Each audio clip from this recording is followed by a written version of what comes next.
Sveiki kėdainiečiai ir miesto svečiai. Sveikiname su jumis iš šių metų Lietuvos kultūros sostinės Kėdainių.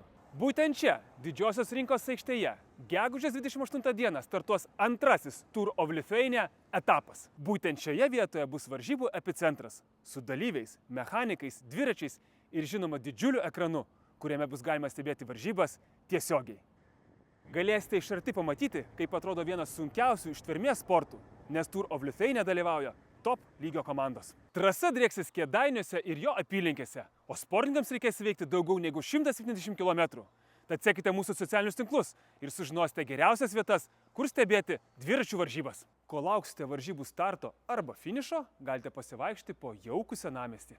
Japonijoje galima valgyti mačos ledų, o Kėdainiuose agurkų ledų.